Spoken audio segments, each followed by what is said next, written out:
Okay, so I wanted to do this video. Apparently, I had a mishap in it previously. Anyway, to honestly, Ginger, I just wanted to do a video for you because this is addressing a few other things that I wanted to talk about that I didn't address in the other things. And obviously, who I'm talking to is Common Ground or Bad Blood or whatever the heck the name of that channel is. So basically, what I wanted to do is I wanted to talk about something that we both have experience with. You specifically have experience with work in the sex work industry, I guess you could say. You're a stripper. You know, I have experience with a phone sex operator. And for you specifically have an experience where you have shared with other people saying that you are benefited from basically being lighter skinned than dark skinned black people. Even though to me, you're dark skinned. I've said this before. You're dark, in my view, you're dark is my favorite badger for your dark skin. That's just my view on it. Especially to the extent that you are. You're like Angela Bassett's color, she's like medium brown to the dark skin people. To me, she's dark skin because I'm medium, basically.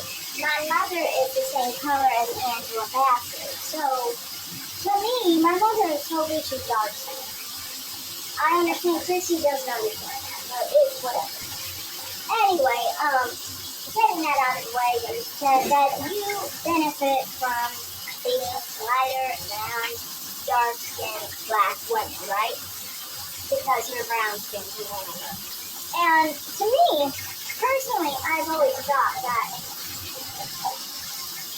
it's kind of weird to me. You really need to tell me that you think in this industry that you benefit from being lighter, but you're saying it's because of dark-skinned black men, right? I kind of feel like it might actually have to do with you being overweight more than anything, because you are overweight. You're almost 200 pounds, which is why you stopped stripping because you got too fat. But I mean, that could be more of the issue with the situation right now, because they do say that they prefer thicker women when it comes to the strippers and things of that nature. That doesn't mean in regular life, but in my experience, black things do bother me, and I am not at all thick in any regard. I'm very flat, square type in my lower abdomen hip ratio. I only have big breasts, basically. But, you know, as you were saying, as far as stripper, that's probably what you benefit from more than I can color. The reason why I say this is because I knew a camp girl who specifically was like a light brown hue. She's like my color when I'm not, basically. If I stay out and stay inside long enough and things of that nature, yeah. She's like that color, basically. Like, she's light brown, you know. And she specifically would say, as a fangirl, that she would constantly get from white then requests to do slave play and things of that nature. She would get requests to basically be the slave in the situation, be submissive, talk about really interesting things in that regard. She would tell me some of the lines, spirit lines she had for these types of men. It was very interesting. But, you know, I thought that was pretty interesting, that was the kind of clients she got. But I mean, like, it's a benefit, I guess, because, I mean, like, I can't get those type of clients. I've never gotten clients like that, actually. The best I've ever gotten was a guy asking me to do an accent, like an Indian accent on the phone, because he wanted to have some kind of race play situation with Indian people. So that basically is my experience with that situation. Like, for me, my personal experience has always been the biggest money maker when it comes to these type of things with white women and black men. When it comes to race. Because it doesn't just hit one industry, it doesn't just hit black men. White women with black men is not just black men, it's also white men, because white men have that fantasy sometimes. So you get both ideas. And it's really good for me because I'm not very submissive. And both positions have really honestly been good to be dominant, honestly, because they both seemingly have a lot of fantasies to be dominated in these situations. And like I said, this is not in person or anything like that. It's actually on the phone where you just basically tell people how you're dominating and all that stuff. They don't see you in real life or anything, and they don't see you undress ever, really. There's just phone interactions, basically, in my situation. So, to me, I honestly think that monetarily, that's the benefit. I don't understand how you think that these women and you have anything in common, though. You certainly don't. And honestly, you don't have to be blonde, blue-eyed, and fair-skinned to get benefits from this type of industry. You don't. You can be dark-haired and have blue eye contact or blue-eyed, for that matter, and just a skin tone that looks at least tan at the darkest. And you'll benefit, you know. Now, the thing is, with us tan skin people, we always have to go outside to take pictures because to take them inside, well, they'll know. But, I mean, like, if you go outside, basically, then it's into your tan. And it's specifically got to do with your facial features. You particularly, you know, I've made several posts about your face,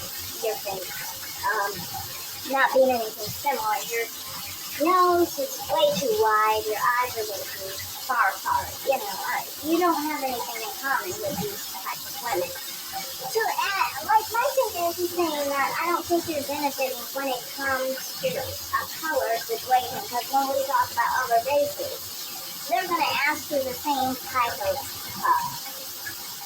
interaction as the dark-skinned women. They see you the same. And how can you expect them not to? You look exactly like Brandy here. You know? In fact, you're darker than her. I'd assume Brandy might be a shade darker than you, maybe. She's pretty much the same shade as you. So, yeah, and you expect people to think that Brandy's going to benefit over a darker-skinned black woman when it comes to this type of industry? It's not how it works.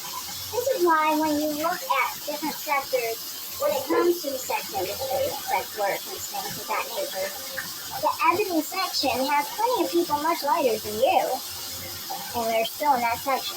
And they're still being asked and requested to do the same thing as dark-skinned women. They still have the same type of clientele for the most part. That's why they're in the same section. They're not in the same section as a girl next door. You know, a lot of the time black women won't put themselves in the girl next door section, or, you know, a section that's more expected to be in common with non-black women, basically. Generally, it's not the selling point for them, you know. And that's just what I'm trying to say here. It's just like, you know, I don't think it's a color issue. This is why I always say that colorism doesn't really benefit anybody. Because at the end of the day, race is defined by facial features. It's not really your skin tone. So, nobody is really using your skin tone unless you're really dark to determine your race. Or very fair, maybe? Not really. Fair skin doesn't make you white looking. You can look Asian, you can look Hispanic, you can look black. And just to look light and have fair skin. So it's not really that. Anyone who's lighter than a paper bag is definitely not defined by their skin tone, but their facial features. You can't really say it's the hair texture either, because hair texture can always change. You can straighten it, you can wear an extension. This is why you who have these sectors of light skin and what you call a looser curl, or if you want to claim it's a type of good hair, even though anyone can attain that texture. This is why a lot of the time you people who try to claim good hair really fail hard, because anyone can imitate your hair texture. And then you have a fit and you try and do like hair policing of people. Like they can't wear their hair certain ways because they're mimicking you too much. You know, and the reason why you're holding on to it, because it's the only redeeming factor in many cases. You see, lighter-skinned black people don't flaunt their hair as much as dark-skinned black people do.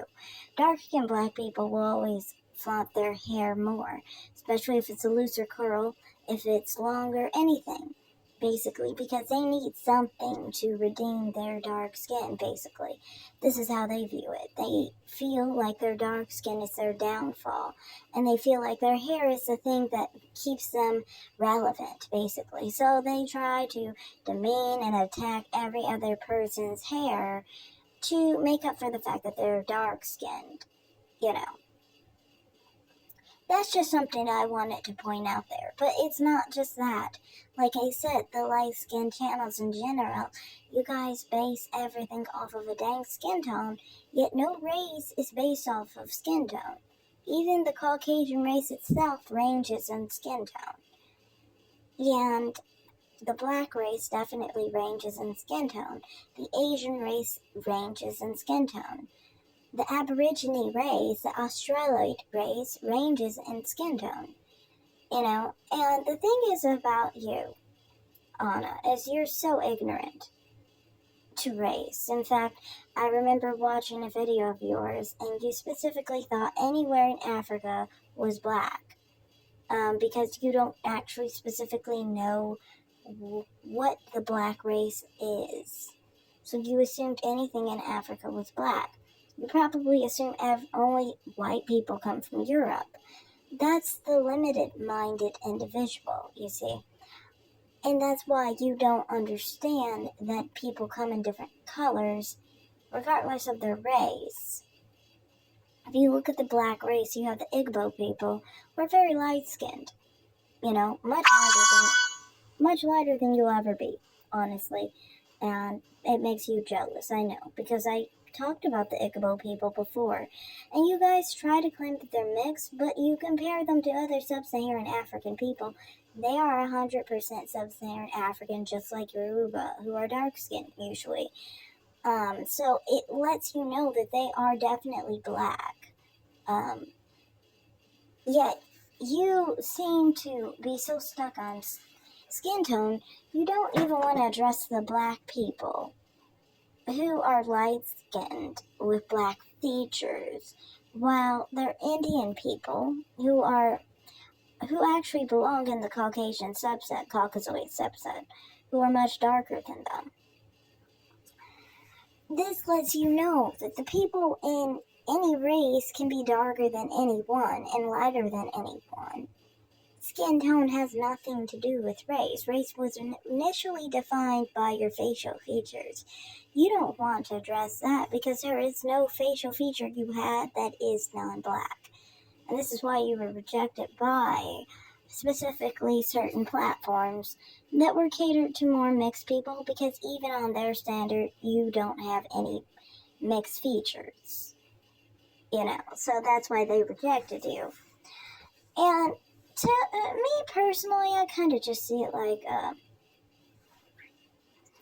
you're one of those dark-skinned black people who's so regretful for being dark-skinned that you take it out on everybody, and you're so angry and bitter because you're dark that you want to basically attack others for just existing and being lighter than you, basically.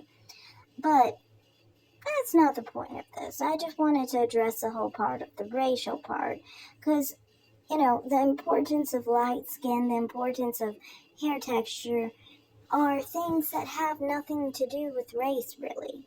Hair texture, you would say, some would have more of a relevance. Your natural curl pattern has more to do with your race, but even then, it doesn't really, because you can have Caucasian people with 4A hair, and you can have Caucasian people with 1A hair. They range the most out of any race of people.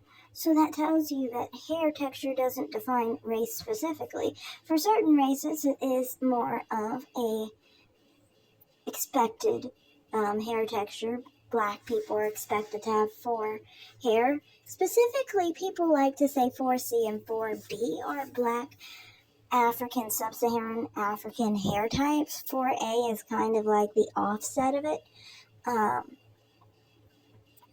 But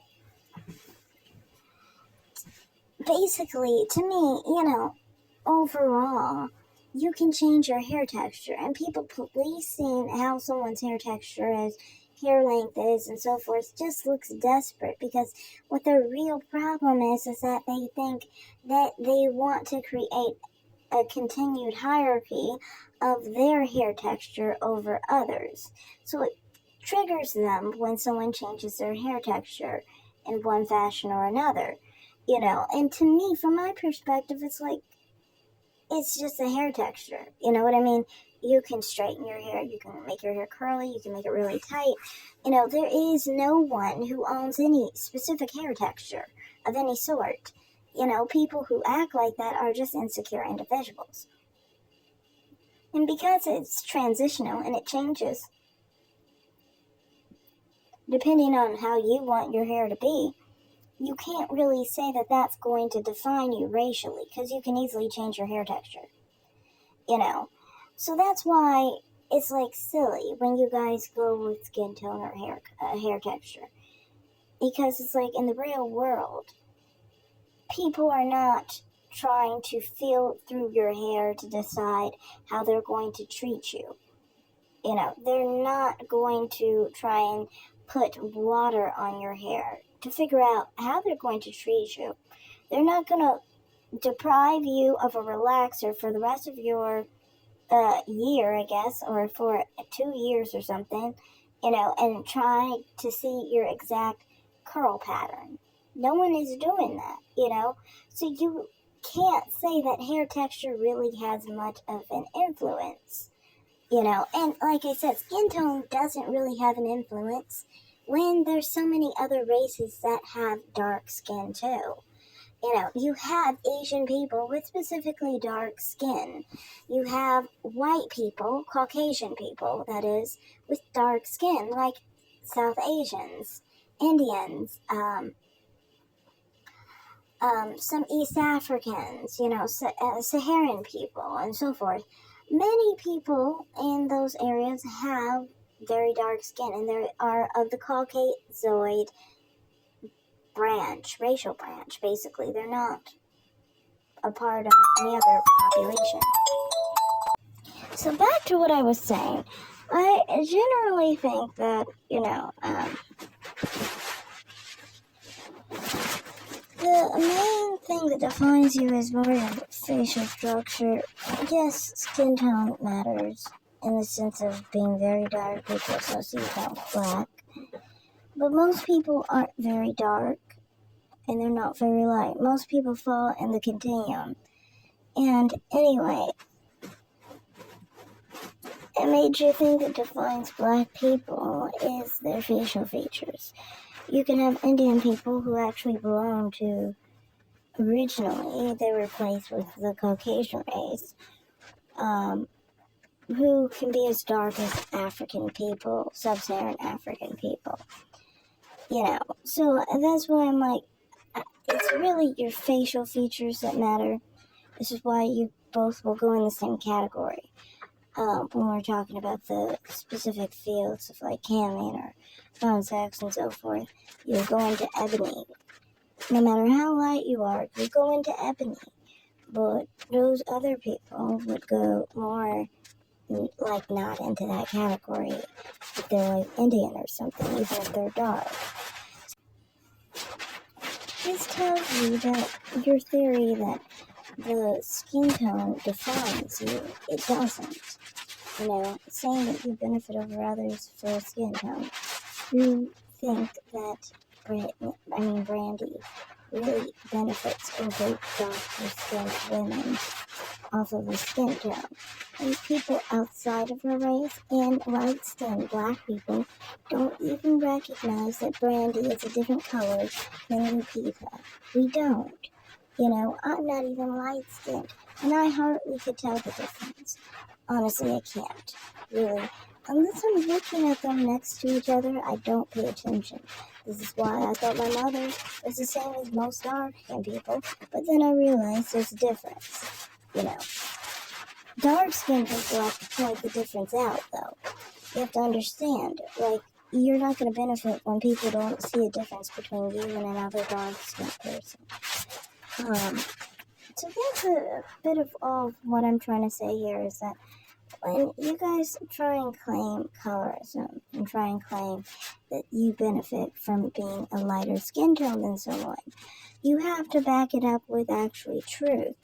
But you can't. You can't prove that you would be treated differently, as in racially differently, than darker skinned black women. In fact, you won't be seen as anything differently than any other ebony. You'd still be considered ebony in your field. And in any transition field, you'd be considered ebony. You know, personally for me, I don't work in ebony. I've tried in the past, and it doesn't really work with the look that I put on. Now, if I put on a different look, I could do it. Maybe. I still think I wouldn't really do too well, because I like a lot of thick girls and all this stuff. And when you think of it in a sexual sense, it's not really that ideal for someone like me, so that's why I really veered away from it. But you definitely have the build for it. This is why you quit stripping, because you're too fat. So, I mean, that's just what I think on this whole situation. It's just like kind of annoying when guys try and act like,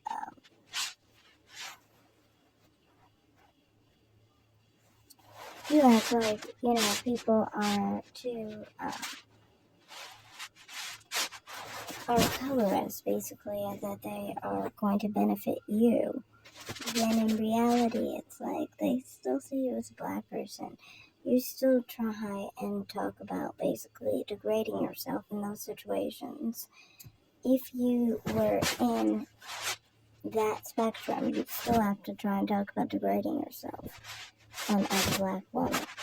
Which, I mean, I don't really have anything to say, because I mean, you get your money however you do. You know, like I said myself, would be open to that.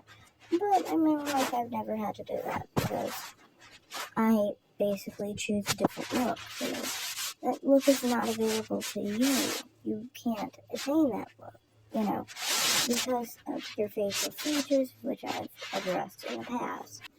This is why you have a lot of jealousy towards people like me, too, because you don't have that opportunity, and because facially you are deficient in that regard, and so your value or your beauty is not on the same aesthetic or level, basically. So that's why it kind of bothers you that I, you know, can get in those circles and you can't. And that's why between us it's always been that you've basically been, for me, that dark-skinned, jealous black woman. It's just what it is, you know. And, you know, I just think, you know, love what you got, stop focusing on others. So that's all I have to say. You know, stop being triggered by African people who are lighter than you. Don't be triggered by, you know, someone's features being less Afrocentric than you. Just love what you got, and you won't look so bad. So thanks for watching. Like and subscribe. Comment down below, and have a great day.